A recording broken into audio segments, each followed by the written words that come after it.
All Oh, right. wow, there's a nice little consent form that pops up in Sky, and yeah, that's Yeah, nice. that's something that they started in Zoom 6 or 8 months ago when, during COVID, where, if you want to, if you have to consent to being recorded. So, which I'm sure is Zoom CYA, but that's fine. Good evening, everybody. I don't refresh my memory. Was there anybody who was here tonight so far who was not here last week or last month when we got together? I don't think I was here last time. Okay, Mike, I couldn't remember you being here. Don, were you here last time? I know I made a meeting. I don't know if it was the last one. Okay, we've only had one, so that would be it. All right, Yep. then I was there. And good evening, Lee. How you doing? Doing well. Mike, real quickly, since we all were here last month, just give us a quick intro. What your role is with your chorus, who your chorus is, and your chapter is, and where you guys are right now as far as, are you rehearsing, are you performing, what's going on there? If you don't mind, just a quick intro. I sing with the Fun City Chorus out of Hot Springs, Arkansas.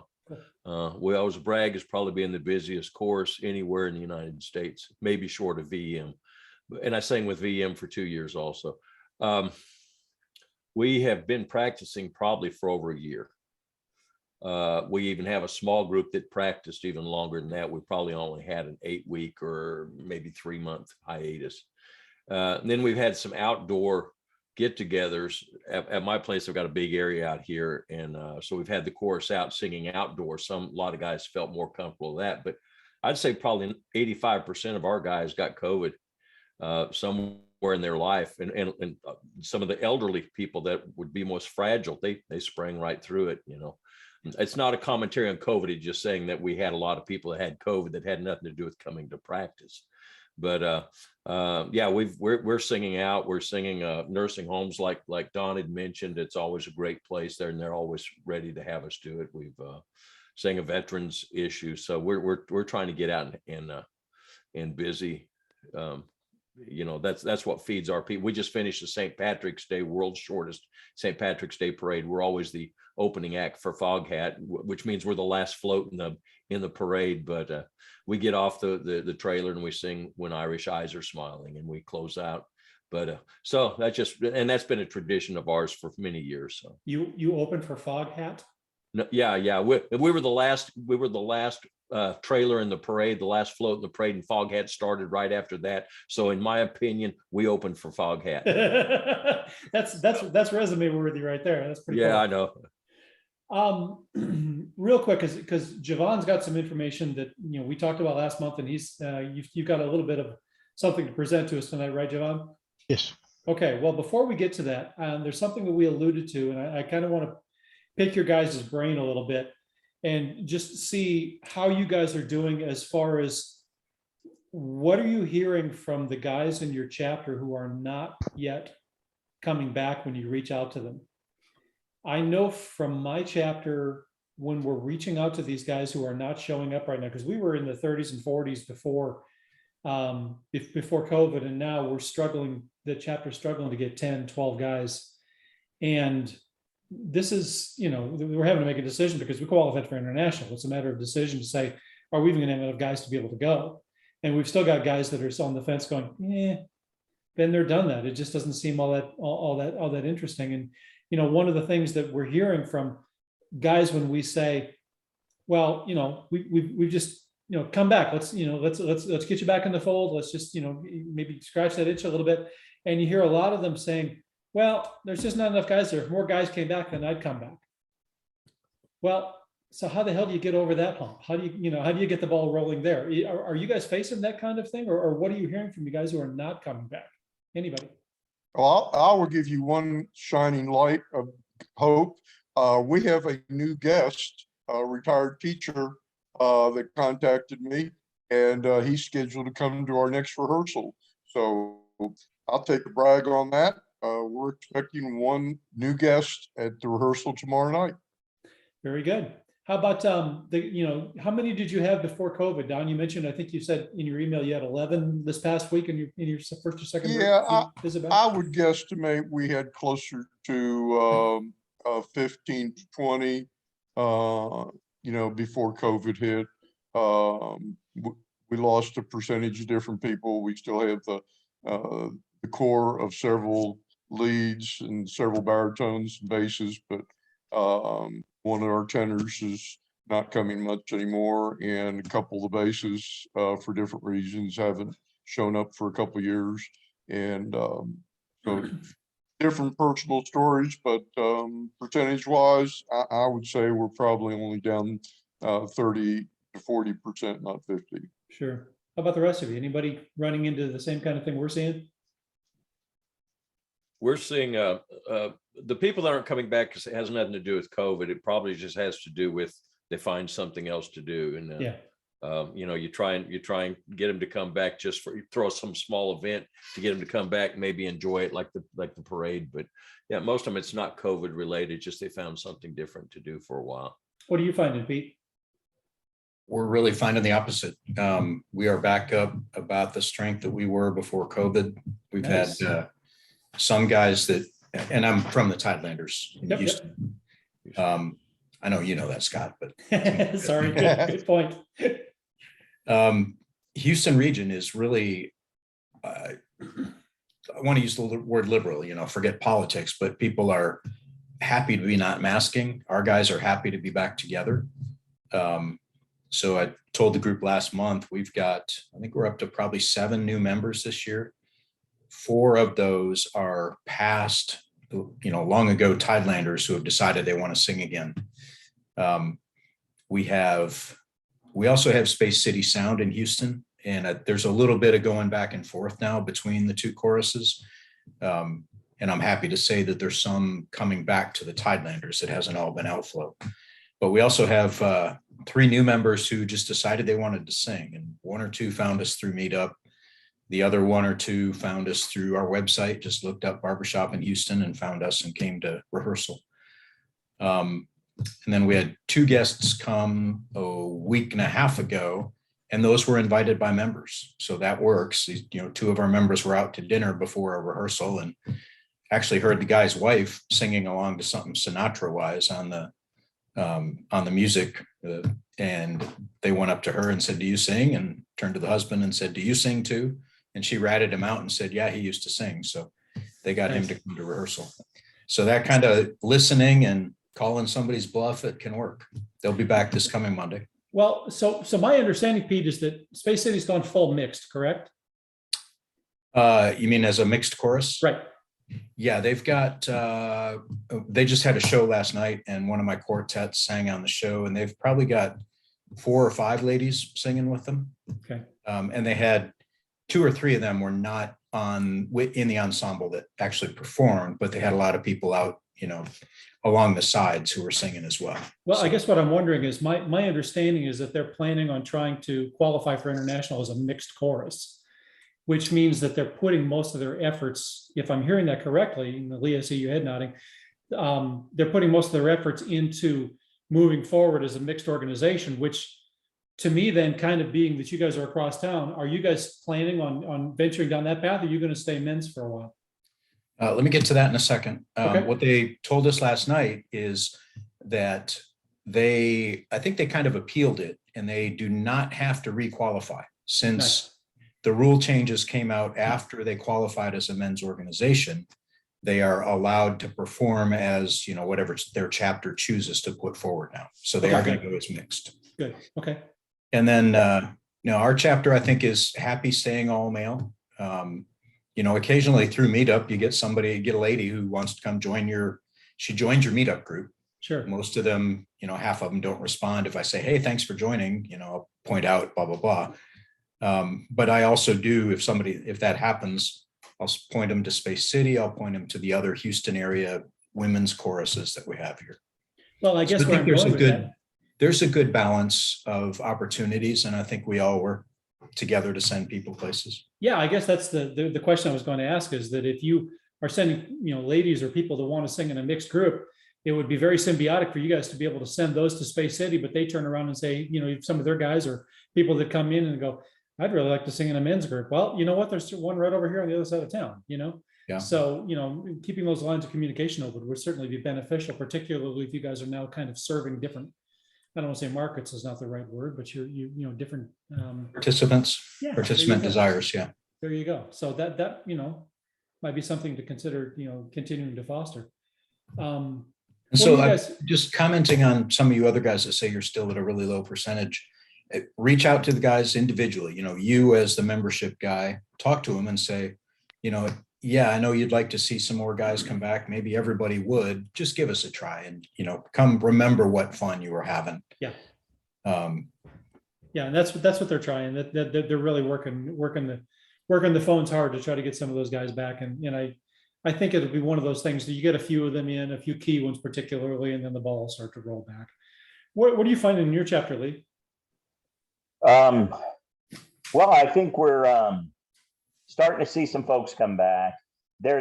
We had been going through a little bit of a schism. Some of the older members aren't going to come back for a number of reasons that had to do with things that went on 5 years ago. And they're just not going to, I don't think there's any chance they're coming back. However, right before COVID started, we had, gone mixed already at that point, and we're up to about 30, 35 on the risers, maybe a little more some nights. And we're back to more than half that. I'd say close to 20. Randy, I see you down there. I think that's about right, isn't it? I think. Yeah, teens to around 20. Yeah. And we've had 2 or 3 new folks coming in the last, few weeks. So Yeah. We're starting to see some, and that's all been through personal effort, I think. We've got a member at large on the board that he found us just randomly through the TV stuff, and we started doing it in the park. He heard about a men's chorus and came and found us. And he's a young guy, so I'm like, hey, you're coming a lot and you're active. You want to be a board member? But he's already in a quartet, and so we'll get him hooked in as quick as we can. Sure. Where are you at, Lee? We can. What's that? Where are you at? Sorry, Which chapter? Plano. We're in Plano, Plano. thank you. Okay, Yeah. that's Holdy. Okay, Yep, Holdy's the assistant director, and we've got Dan Rovit is our director. He's the one who directs the Anna High School chorus that's gone to Midwinter as a high school group multiple times. He was an intern, at the society at one point and stuff. And is in a quartet that I think some of the members are in Houston, but I think they're moving into the competition cycle now too. His wife is the bass for the ladies, who also qualified for international last weekend, I guess, right? yeah, and Lindsay's our director, so yeah. Yeah. No, it's interesting because we've got a director whose wife is the bass of the ladies, and an assistant director whose wife is the bass of Titanium. So there's no rivalry, and neither one are singing with us. So Just a musical family. No, I know. Yeah, and so we're mixed. Fort Worth is mixed, I think. Is that correct? Or We don't have any women at present, but that doesn't, I think our board has agreed if somebody wants to come and sing, especially help our soul tenor, we would be open. I don't know that we're going to change to 4-part singing for women without right. a substantial change of membership. We haven't done that either. We've just typically pitched it up maybe a half step or something like that at most. We're not doing great changes to the repertoire or anything like this. The idea is to keep essentially the same repertoire, maybe pitch it. And really, we've had no issues. The lead section leader and the tenor section leader are both female at this point. So without a difficulty in those registers. I know Arlington is also mixed at this point.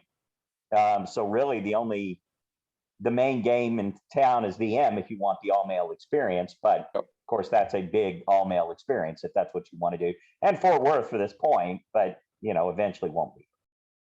I can probably count at least 6 former members of our chorus that are in VM. And one of the people I brought into Southwest Sound a couple of years ago is now going to VM every week. So I see him on other social events, but VM is a tough competitor. And we've got a couple that are dual members, and have done that. They're committed to, because they love the small chorus and the guys in it. They disappear at certain times a year because the VM has bigger requirements of time at times. But they're always back and they're always there to help us when we need them. So for the most part, I think. Javon, what are you finding in your chapter? You having trouble getting guys back, or are they coming back Oh, primarily? we're probably 85-90% of our membership is back.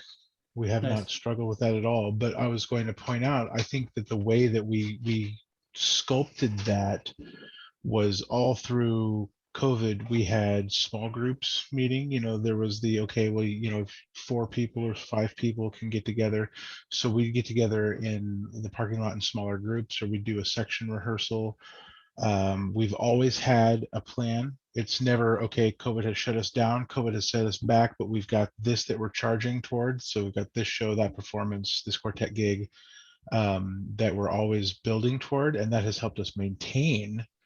And I shared last week that we just approved 5 new members for 2022, that came in through an initiative that we just kind of came up with on the fly, and I'll show you the poster for it. But basically what we did is we said, look, it's Christmas time. Everyone knows Christmas. Everyone sings Christmas, whether they're singers or not. So why don't we try and engage those gentlemen and get them to come sing with us? And that's how we got our new members this year's, and passed 5 through auditions and approval last week. Well, that's a good segue. So how did you said you had a flyer, or how did you find those So people? we didn't do a physical flyer like we have in the past. We did a digital flyer on Facebook. Mhm.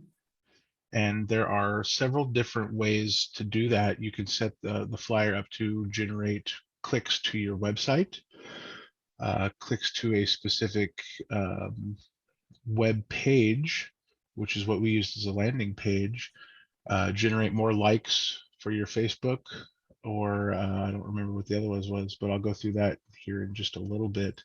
And by the way, if you've got something to show, I just enabled sharing, so you can click on the green share screen button at the bottom of your screen if you've got something you want to show. Yeah, if we're ready And you to can kick into that. Yeah, whenever you're ready, by all means, because I know everybody would love to hear what you kind of teased last month when we were together. And where's this course at? Oklahoma City, Thank you. formerly the OK Crowd, now the Vocal Sounds of Oklahoma. Yeah. Okay, so Javon, how many people do you have in your course, Javon? 30. Cool. We're up to 30 now. When we first merged back with Music Central 5 years ago now. Wow, time has flown. Has it we really were been about, 5 years? I think it has, because it's coming up on 5 Wow. mid-year. So we both choruses had about 13 to 15 that were really strong in both chapters. When we combined, we were up to, I think we took 42 that first year, and then some of the guys just kind of peeled back away, but we were left with a group of between 30 and 35. We've lost a couple members, replaced some more, some to COVID and some just to either retiring from the chorus or joining the chapter Eternal. But it's going pretty good now, and we're excited to come back out of this COVID area and get some performances. We've already got 2 booked for the next 2 months. So Good. Good. okay, so can everyone see my Facebook screen here? Yes. Yes. Okay, so there's 2 areas. Does everyone here have a Facebook page for their chorus? That's a good place to start. Yes. We do. Okay, so if you've used the ad center, but I am not an expert, so if you see something that I'm doing wrong, feel free to butt in. But there's 2 areas. There's the manage page, which gives you your current posts, everything you've got going. But these 2 buttons here, the create new ad and boost a post.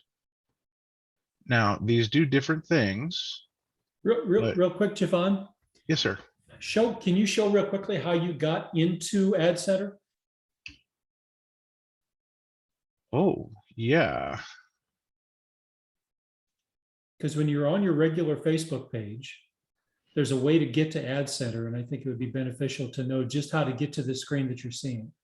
So I am a page manager Okay. on our Facebook page, and that is kind of required. That's down here in the settings and page roles. And you can add and subtract editors, admins, and content editors. It's editor. hang on. I think there's a marketer if I wanted to add. Let's give this a test. Yeah, if you click on that, right there you go. There's an advertiser. And an analyst. Mhm. So admins have access to everything. The editors have access to content and I believe boosting. And the moderators have the ability to delete where editors don't. Advertisers have access to the advertisement center, which we just went into, and the analyst, I believe, can just pull reports. I have never explored the advertiser or analyst roles. That's something I can look into if you guys want to know more about that. But when But- you are, go ahead. But having admin rights allows you to be able to see AdSend.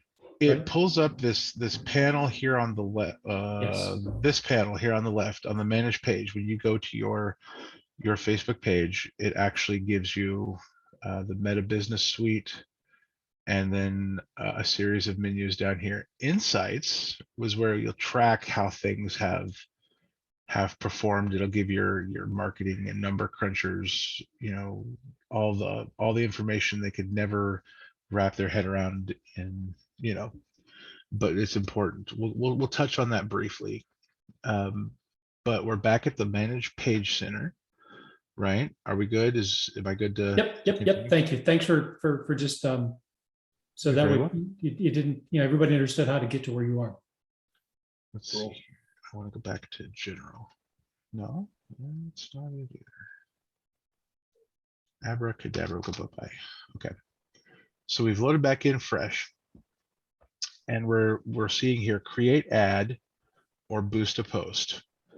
Create new ad suggests making an ad using text, photos, or videos to promote your business, whereas boosting a post will take the post.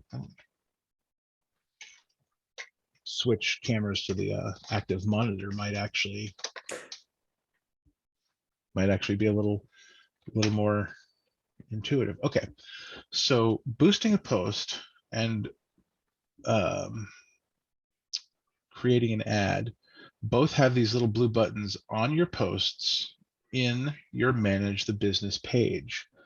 And you can see that this was an update to a profile picture and it has a create ad button. And if you mouse over the boost post on the other post that actually we posted with a link in that content, it says get more people to see and engage with your post. And that's what we've been utilizing. We've been trying to boost posts and push that to other people. So I'm going to go ahead and click on this button, this blue button here, but you can come up here and click on the boost a post, but then you have to find the post that you want to post as opposed to scrolling through your posts here and saying, okay, boost post, I want to boost that. So when you click on that boost, your first objective is the goal. What result do you want from the ad? Facebook can automatically help you with that, or you can click change. Now this is where it gets confusing. This is where we had to do a little bit of thinking. Get more messages. If you like to generate personal contact and you click get more messages, it will ask you for the medium that you want to use, whether it's Facebook Messenger, Instagram, or WhatsApp. And you can see that in the description there. Get more engagement, which shows your ad to the people who are likely to react, comment, and share. That's important.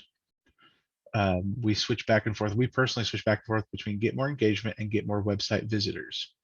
I'm going to click on get more engagement and save that. Now it offers you a chance to go back to the messages. You don't want to do that. You want to select learn more in the button label. Now we kind of use this get more engagement as a tool to drive things to our website, and it's gonna, you would say, well, why, Jevin, wouldn't you just use get the more website visitors? But that's for a specific purpose, sending them to a landing page as opposed to just bringing them to our site. So we use the learn more button again, and then there's a special ad category, and I believe that we are now required to say if it's for personal gain or politics, and it is not. So we would leave that alone. But the audience is very important. It is how Facebook weeds out. It's not, you're not including, you're actually cutting everything else away. It's people we choose through the targeting. Okay. So what this would do is it would bring us down to War Acres is the closest city to our rehearsal hall. And it says ages 18 to 65 plus. But you can also market to the people who like your page. So it depends on whether it's an internal or an external. We're setting this up as an external reach, and we would click on the edit icon over here. And you have all sorts of options: gender, all, men, women. You have locations. And if we were to, I don't think I've ever used the drop pin, but if we were to drop a pin in the middle of Oklahoma City, and then drop a pin, if we scroll out a little bit and say, well, Edmond is close, Stillwater's an hour away, and Guthrie's half an hour away. So we'd put a pin on Edmond. We have expanded our area to the north, the northwest, and the central areas of Oklahoma City, seeing that it covers most of our metroplex here. We've put the pins there, and it says down here, your audience is defined with an estimated audience size of 759,000 to 893,000. Now we don't want 759,000 clicks because that would drain the bank. So once we've saved the audience, we come over here to duration and a total budget, right? So the total budget is a stop point. Over here on the right-hand side, we'll start seeing, as we fill things in, a estimated cost per click or engagement or like or whatever.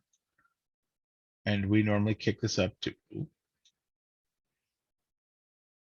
budget, we set it at 100. Or we set it at 80. All right, I think we've made some changes there. So we set the $70 budget to run for 7 days ending on April 3rd. We look here, we confirm that we've got the different locations and the age group again. And then we come down here to placements, Facebook and Instagram. There's no wrong answer. Your courses are going to have different areas that you engage with your audience at stronger. But if you click Messenger, you're going to get messages. So we leave that box, it's actually blocked out already. Okay. So then we come down to the payment method. I won't go into much more of that other than it's linked to my PayPal. And when we were ready to engage this post, estimated reach is unavailable. I don't know why that is unavailable at the moment, but it would tell us that on average, if I were to click boost post now, which I won't do because I don't want to boost that post, but it would tell me that, you know, with a total budget of $70, that's $10 a day, and most clicks are between 40 and 80 cents, depending on what you want to do. Now that can be a little terrifying, and you'll just have to figure out what you're willing to spend on total exposure. Facebook kind of does its best to break that up for those 7 days that you have selected the duration on. So it's not going to dump all $70 on Monday. It'll try and spread that out. And when you are looking for how that shows up,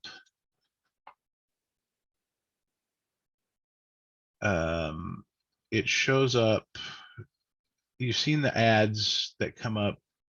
That's not an ad, but this is an ad. And it shows up like that using the image. Where did I put that image? I didn't use an image. It pulls in the image that you used, click the boost on. So this would be splashed on the screens on a mobile phone. It'll be in the middle of content. On Facebook, it'll be either on the middle or on the right. You see mobile news feed, instant articles, suggested video. These are places that it would show up. And I don't think I have any control over that. And I think that was one of the discussions we were having last time we met on this. But this would be just kind of brought to the top of the pile for people to see when they're going through, when you've gone through this process. I'll break right now on the get more engagement. Are we tagging along pretty well? Do we have any questions? What can I Can you put a video on in lieu of a splash? yes. I Because believe you can have a video post, and if you have a video posted, then you are promoting that post. You're not so much promoting the video itself. So the answer to that should be yes. Okay. right. Oh, okay. So when we click on the get more website visitors, so what we did, let me pull this up. This ad was what we splashed all over Facebook for the Oklahoma City area. Cool. Basically, it just kind of a bright colored, Christmassy colored, catch your eye. And we pointed it to a landing page on our site. Now we use Groupizer, Webinizer, and we were able to create a page with a form on that, and everything was handled inside that Groupizer page. So we had a contact us form. We had information on where to rehearse and everything was handled at that point. Did you But use the get more leads option as opposed to get more website visitors for that, or did you still use get more website visitors? Let me go over to the ad center and see what we did. Singing Valentine's was a website visitor, and so was the Christmas, because it pointed at a specific URL.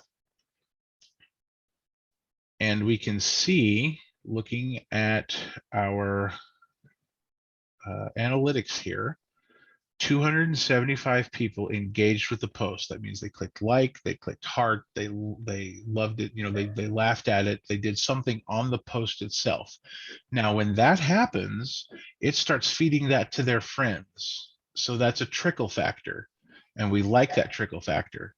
So say, for instance, Mark Holdeman posts something, and Lee, you like it on your Facebook page, then your circle of friends should be able to start seeing that you've clicked like on that post, even though Houston may not be in the Metroplex, area. The link clicks are actually people that came back to the site from the ad.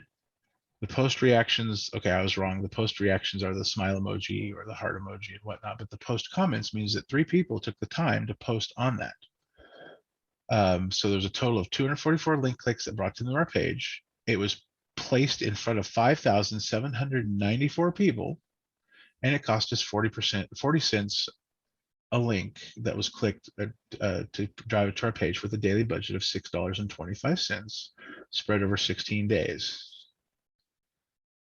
Ran the 24th of October through 9 of November. And then it shows us down here, we marketed men only. And let's see here, between 13 and 17, it reached nobody. And it reached 6% of its views were 18 to 24. 11. How is that? That's a weird metric. It shows 11.4% men. Okay, but you can see how these age groups and the targeting responded. We can tell based on the area that we're advertising in, by this 65 plus, that we are appealing to seniors. But I can tell you by the fact that the men that we brought in were between 28 and 40, that we actually saw results in these 3 areas. Javon, I bet those metrics, I bet if you added the percentages, those 6 percentages up, I bet you get 100. Yeah, that makes sense. Because you only targeted men. So I think that it's a little bit of a misnomer the way I have it labeled. 0% women and 65.4% men, or whatever it was for some of the other ones. So Right. So then we can over and click on placements, and we can see that 4,400, almost 4,500 of our placements were on the mobile app in the news feed. And that's decent. That's fine. We're okay with that. Mobile suggested video feeds. So like if you're watching TikTok-esque clips, Wow, I cannot enunciate tonight.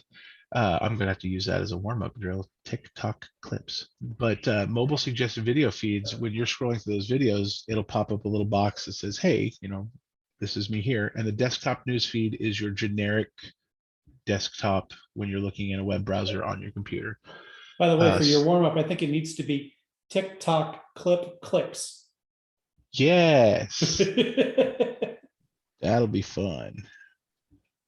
And then the locations, it didn't give us a large, it gave us a large bulk Oklahoma.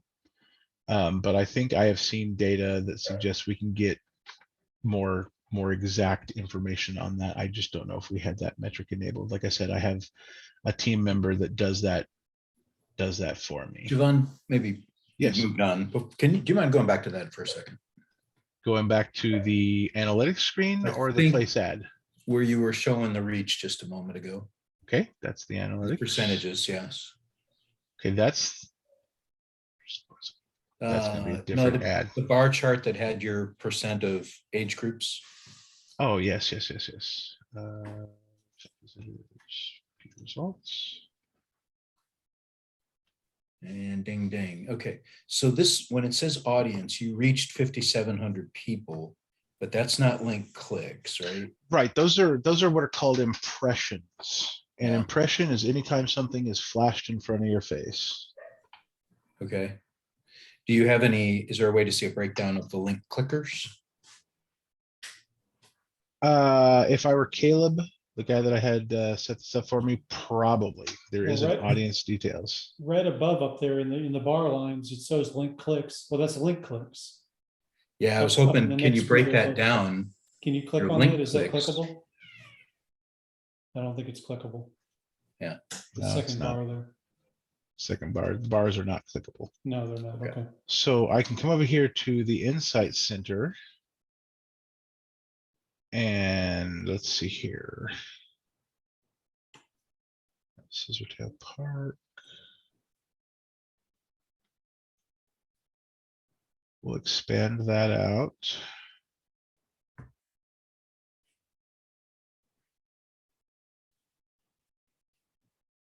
I believe that's.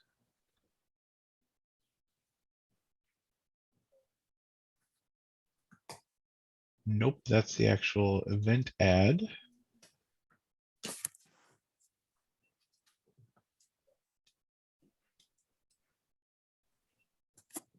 Okay, so these are just posts, not ads. Let me see if I can click on the ad center and get something a little bit deeper.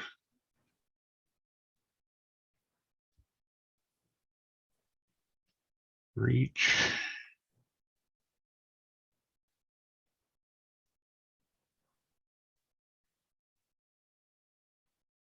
No, it doesn't break that down for me, but if you are the actual contracting account, like Caleb just handles our Facebook for us, but he could probably go in and see. We do have a saved audience file for Oklahoma Valentines, Mhm. and you can create specific for Christmas, for Valentines, for just events, quartet gigs and whatnot. So you were able to go back and target that audience again Yes. it after saves those settings. for your next event. Yes. And you So can here's see. kind of my hypothesis. I'll do the TikTok thing too. Okay. And comment on it if you like. So you targeted men from some age up to 65 plus, and your engagements were skewed toward the 65 plus.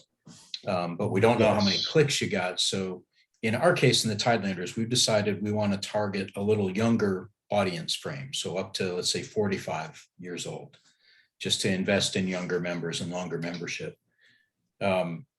What do you think would happen? My impression is that Facebook's for older people now. You hear that from kids. Would the upper age demographics still see our post, do you think, because people are clicking it? I have been told, just a little background, I just rolled 40 and I'm due for an oil change, but I was told that most professionals in my age bracket are on Twitter. most younger non-professionals are on Instagram. So a multi-level plan of attack is probably not a bad idea.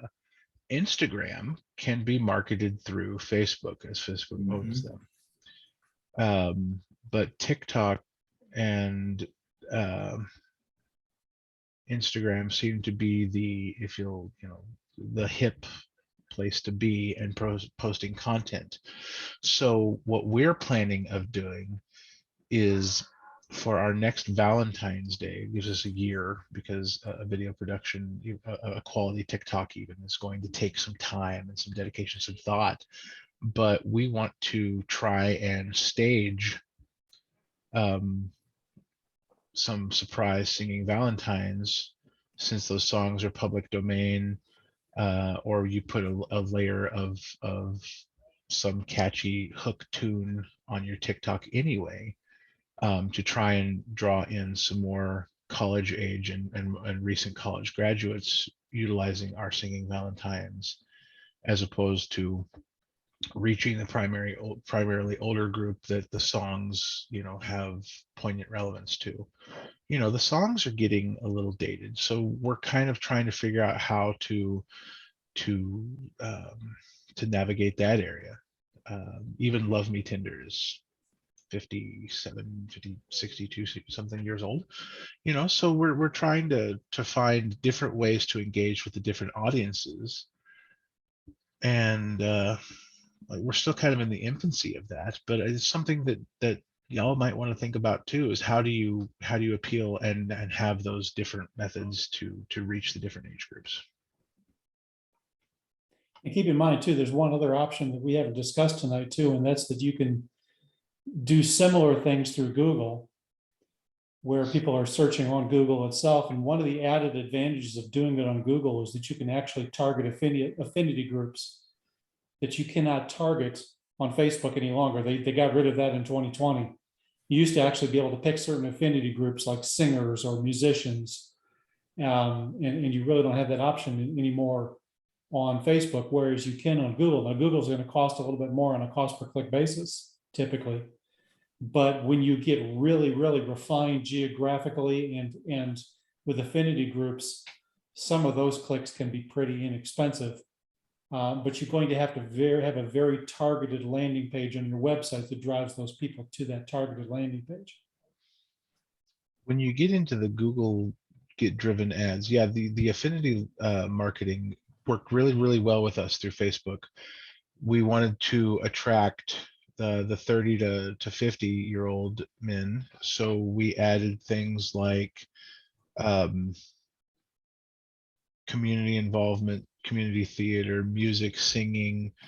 I think we chose wine because it's a little bit more of a cultured affinity group, and we did not want the beer drinking, 20-year-old frat dudes looking for a place to crash and do whatever. I mean, there are gentlemen in those age ranges that are good quality members, but we felt that advertising towards beer or scotch or something like, or cigars, might bring in the other side of that age range that we wanted.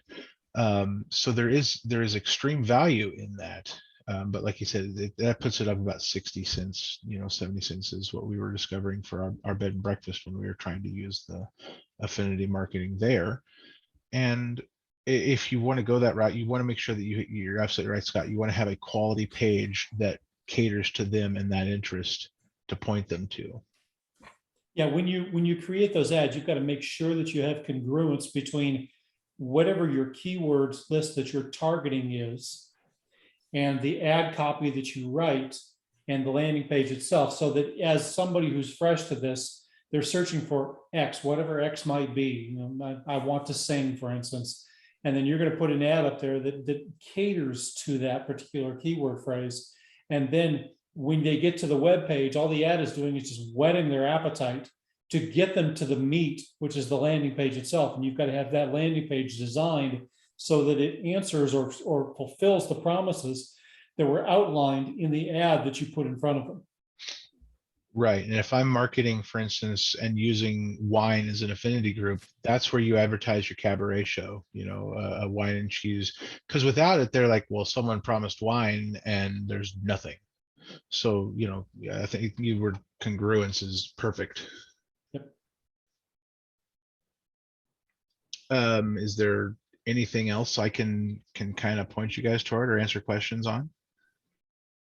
Tell us real quickly, how do you utilize this for membership? You did mention that you did do some membership targeted ads, and how effective actually were they?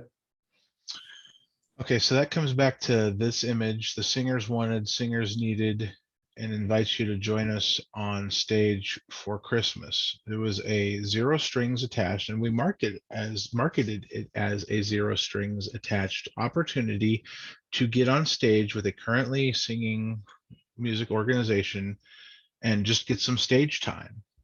We had 7 show up. One decided that we were dancing, and that was terrible. And so he did not stay with us. The other ran into just time constraints, and then the 5 that stuck with us.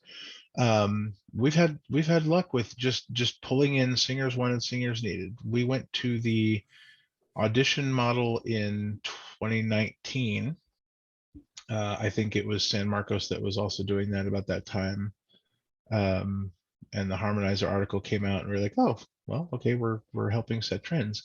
But we organized, we have theater groups that have Facebook pages here in the local area, and we tried to market to them and say, hey, if you're not singing in a production right now, if you feel like you have talent that's going to waste, or don't put your voice on a shelf, come sing with us. And we generated 4 off of that one right before COVID hit. Nice. So it's really just finding how to engage with your local area, because I've worked in local operetta, Gilbert and Sullivan, and I've managed to pull in a couple inquisitive minds to come by and say, oh, well, I'm going to stick with opera and operetta. But I've also had one that came in and said, hey, this is great, this is better than what I'm doing, and he stuck with us for 3 years, 4 years. So results vary, and it depends on your area, really, but finding that and being able to market to that is really what we're trying to accomplish with the Facebook here.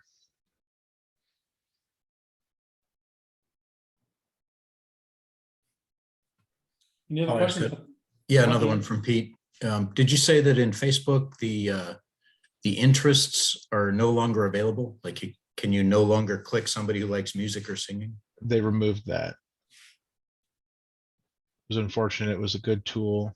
Yeah. I did not know that they had removed it until I was setting up for this session. And I think, Scott, you said it was 2020 when they removed Yeah, that. I found something earlier just to verify that, because it was something that I knew was in there for a while and I didn't see it again.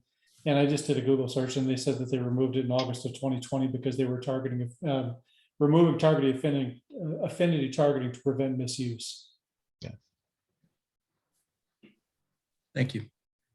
But keep in mind, most of what we're going to be targeting is going to be, unless you're a mixed group, it's going to be primarily focused around your geographic region.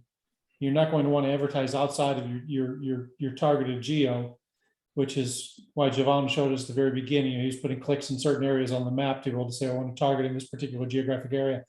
And then Facebook, one of the things that it said there is that they're going to try to find people who have similar interests.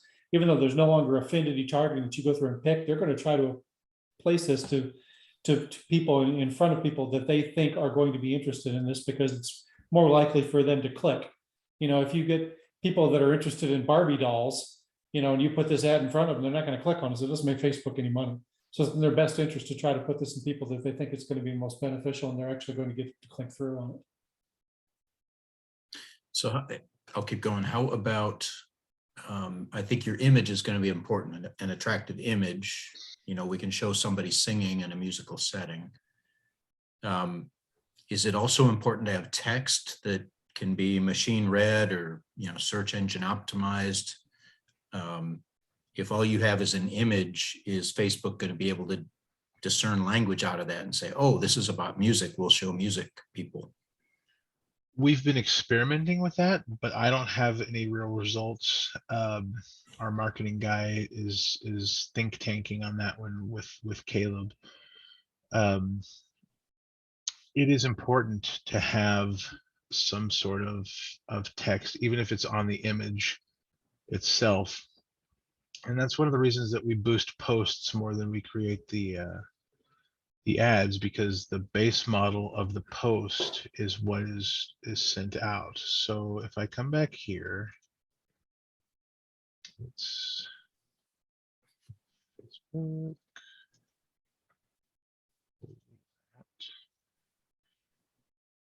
If you come over here to create a new ad,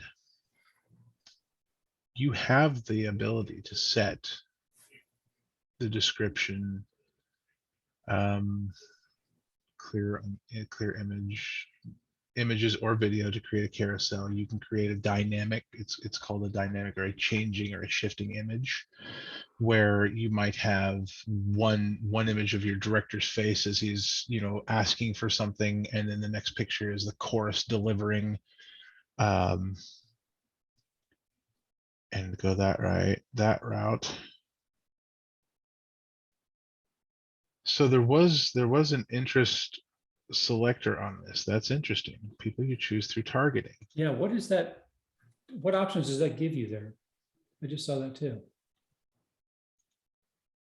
People who like your page, something a little bit different. I don't know if Our that's System Explorer. So I think it's just it's internal moderated, but let's click on edit people, detailed targeting, browse. Hello, we have discovered something interesting. and interests. Interests. Okay. What's under hobbies and activities? Yeah. I was going to say, So by typing in singing into detailed targeting, barbershop music, Yeah, singing in the rain. Okay. So we wanted to see what was under hobbies and activities. Yes. right. Arts and music has an expandable. Performing arts, singing. And there was I acting click- up top too that I would probably click as well, just Yeah, because there's some kind of crossover there. Dance, perhaps. Because you got to let people know that you dance. You learned that one. Oh yeah. Whew. I would probably choose some of the instrumentals as well, like guitar and drums, just because you're in the As same a- genre, Yeah, parallel interest. right? Okay. So then we would come down and say, let's see, technology, shopping, and fashion, entertainment, live events, concerts, parties, theater, family and relationships, friendship. We so one of the things we did is we didn't publicize it on Facebook yet, but we have quite a few gentlemen in our organization that love cigars and different bourbons and things like that. So if we were to try and publicize that, then we would absolutely, alcoholic beverages, distilled beverages. And when you were talking about that too, trying to avoid the beer crowd, I was thinking about foodies. Yeah, no, you absolutely want foodies, if you can get them in, because they're passionate about it. And if you link good music with good food, then you've cemented, well, that gets into Yep. the personal aspect of marketing, but you've cemented the good sound with the enjoyment of food. So when they think of food that they ate while listening to you, they'll think, oh, I wonder what happened to those guys. Marketing is deep. So this option is available when you create your own ad, but we did not see this when you try to boost a post. Correct. Which is interesting. Hmm. But like I said, I've been out of this game by delegation for a little while. And interesting too, that it gives you the option down below to be able to target Instagram if you're going after the real young ones. Yeah. And then metapixels are it's basically an enhanced cookie, if I remember right, but we haven't delved into that one, so I'm clueless. Scott, do you have any information on pixels? Well, there are OG meta options that you can put on landing pages. I wonder if that's what they're referring to, is to be able to say there's specific criteria that you put on a specific page. It's conversion tracking. Gotcha. Okay, so what we mean by conversion tracking is, say for instance, you want to sell a singing Valentine. So you put an ad on Facebook and say, order here. Well, the first step of that is they click the order here button and they engage the link. Then you have codes on your page that they land on that says, okay, they've spent this amount of time here, or they went ahead and clicked on purchase Valentine. And then there's another code set up, a page after that, that when they complete the order using whatever order form, if you've got someone savvy enough to set that up, it will then send the tracking back to the Facebook that says someone converted from passive to actively engaged to purchased. And I have done zero of that work, so I don't know how to advise anything. But look, we've all got, I call us tech heads in our choruses. I'm sure there's someone that understands this and could really help. And if I find them, I will bring them to this group. Well, I know from Google's perspective, when you do your advertising on Google, you can do things and say that you want to target by a specific, you want to focus on clicks, but you could also focus on conversions, and conversion doesn't necessarily have to be somebody buying something. It could be somebody filling out a contact us form. But then what it will do is, the more conversions that you have of whatever the conversion metric you set up, whatever that event tracking is, they will turn around and go back and look and say, we've got all these different criteria that we use to be able to target these people. Now we'll send you lookalike audiences for those particular conversions. And you're actually paying more on a cost per conversion basis as opposed to a cost per click. I think that's kind of where they're trying to head with Facebook as well. And the thing to remember is Facebook they're dedicated to taking your dollars. So they're going to help you in every way they can they'll nudge it. Say, for instance, you say food, but they see a picture of a turkey. They'll nudge it towards turkey enjoying individuals, or something like that, just because there's a little bit of a lateral shift. They won't do it terribly, but they'll find some of those places where they can expand on that just a little bit and get you those views. If they're not going to, if I'll put it this way, if they're getting toward the end of your projected date and there's still $15 in your account, they're going to go find a way to try and get that extra $15. So it is advantageous to set your budget and keep that in mind. You don't have to be as scalpel exact. You can cast a wider net, and Facebook will help you expand that a little bit as they go through and want to earn your money. And if you are watching this on a daily basis, which you absolutely should be when you start an ad campaign like this, when you're watching it on a daily basis, if you get 5 or 6 or 7 days into it and you've spent $40 and you haven't gotten a single thing out of it, you may want to pull the ripcord. Yeah. And you can pull the ripcord at that point and say, I'm done spending money on this because it just isn't benefiting. Let me go back to the drawing board and rehash this and try it a different way, because maybe what I'm doing just is not resonating with people. Right. Javon? So you don't want to set it and forget it, is the point. Yeah, Pete? Yeah, before you move off again. So as we were playing with a bunch of different interests, I don't remember how many you actually clicked. Do you think it was, if you clicked more interest, was it increasing or decreasing your estimated reach per day? Okay, so let's go back in there and kind of tweak that. Detailed.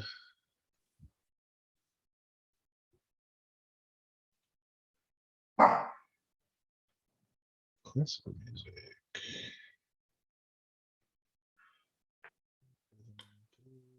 Barbershop was under singing somewhere, right?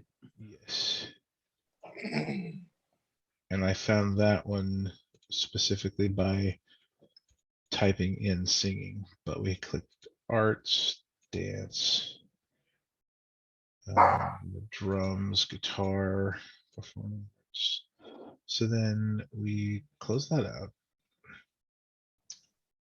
You didn't appreciably change that people reached. It was still at 147 to 425 before.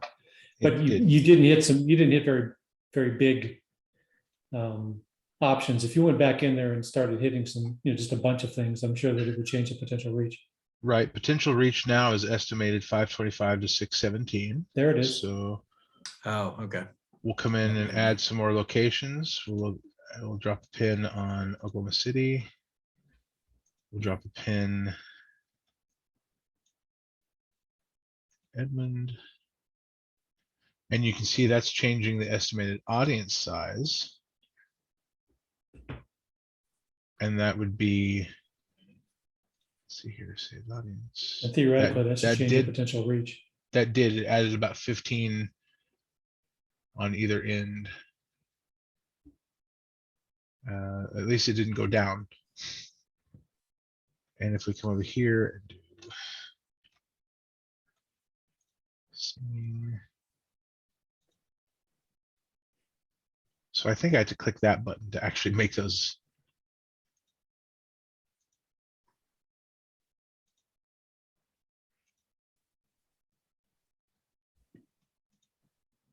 Try this one more time and see what kind of effects we can generate.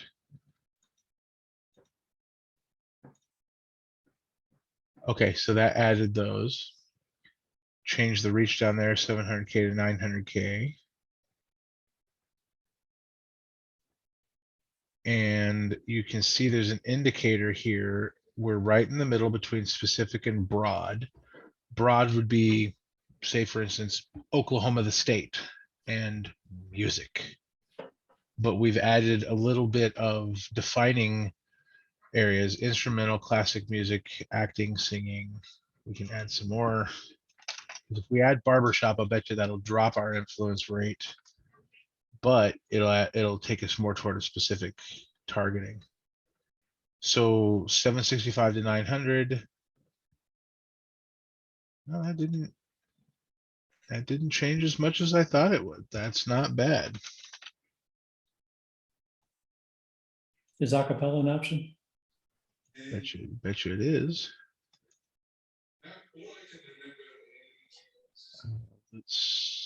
Let's expand and drop Tulsa in there. And see, now we're getting a warning that it's starting to be a little Broad. yeah. So acapella.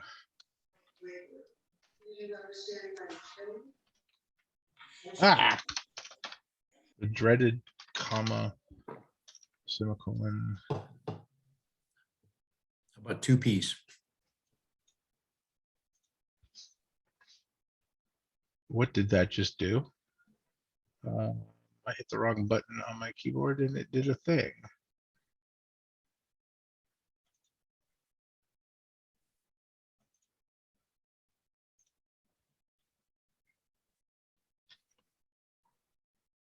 Cancel that. Detail targeting. What is this doing to me? Okay, it wants another location. I'll give it another location. Get out of that. We'll come back to edit that one more time. There you go. That did not like that. There we go. There you go. Ta-da. And that dropped our estimated audience size a little bit. 150 to 433 didn't change that overall potential reach with the $35 budget. So then we would come down here and say, well, the $5, budget, we kick that up to 40 per day. This is per day, and it lists that we normally set an $80 cap, so it'd run for 2 days, but it's for the 7 days. So we'll bring that back down to, let's say 8, and that's taking the people reached up a bit. So there's an incentive to allocate a little bit more money. And you can see that it estimates right here where you can see as you're updating your amount. what your potential estimate reach would be. So 7 days between 263 and 700. That's a potential reach of 1,400 people that would be splashed in front of. That's not bad. Nickel a And piece. yeah, if they're in the previously defined area, then you know that it's not getting wasted on someone in Albuquerque for your Oklahoma event. So, it's pretty customizable. It Any just questions, depends guys? Javon's gone through quite a bit here, and we've kind of done a lot of just freehanding, if you will, and I appreciate him Yeah. taking time to Thanks do for that. letting us play. This is helpful. Well, that's the hope. I didn't want to just put together like a can't even think of it. Just a slide presentation and go through it. I wanted to kind of to let us roll through and free float. Yeah, it's a So, lot easier for guys that want to go in and actually try playing with this if they actually were able to do what you just did and be able to see it live. So that's very helpful, Javon. So now the question is, are we going to be successful using this from a membership perspective, or do you guys think that this is better off starting off, try to promote specific shows and then kind of learning with it from there? I'd think already most been of us- planning on doing a post sort of targeted at, the kind of people we're trying to add, and then, boosting that post, in an expanded area with targeted, tags, very similar to what you just walked through. So Sure.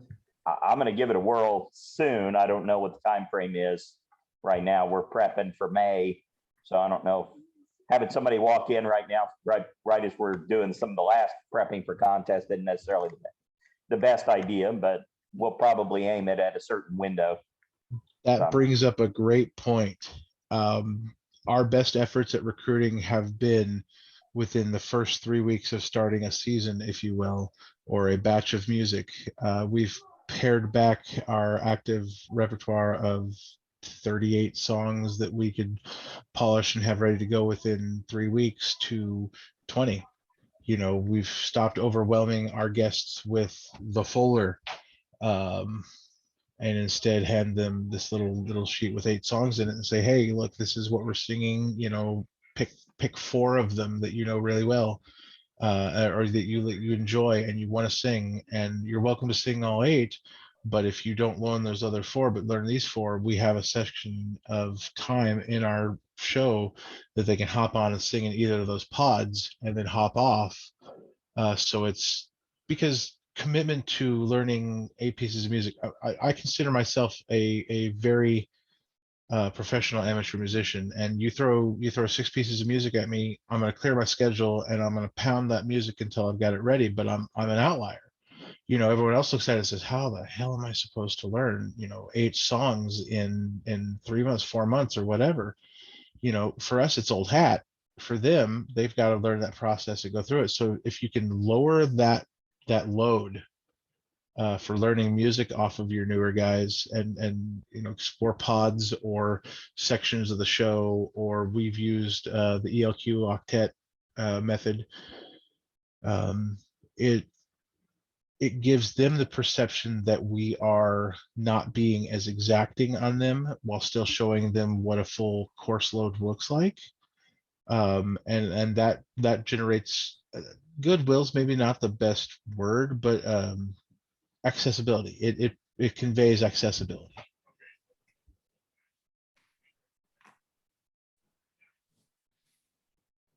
All right, guys, any other questions? Well, Javon, this has been really, really helpful. Hopefully the guys got a lot out of it. I'm going to, once this video gets finished compiling, I will get it posted up to, I'm going to have Mark Haldeman help me. We'll get it posted up to the leadership training website, YouTube site, and then I'll send out a link for you guys if you want to go back and watch it again. And Well, that's we'll get not it out to terrifying or anything. No, don't worry about it. I've done plenty of these. So you did great, Javon. Thank you. With that, I think we'll probably call it an evening, guys. I really appreciate your attendance tonight. Appreciate your activity, your questions. And, as I said last week, when we got together, when we started this is a roundtable. This is for you guys. I mean, I'm not here to try to teach anything. I'm here to provide simply a forum for you guys to bounce ideas off of one another, to try to help, collectively help build our chapters back up again as we come out of COVID. So if there's things that you'd like to, discuss in these coming meetings, by all means, let me know and we'll get them on the agenda and we'll knock them out. So with that, unless anybody has anything, we'll call it an evening. Appreciate your time, guys. Thanks, Have a Scott. great night. Hey Thanks guys, again. it's good talking to you. We'll see you Good later. luck, everybody. Take care, everybody.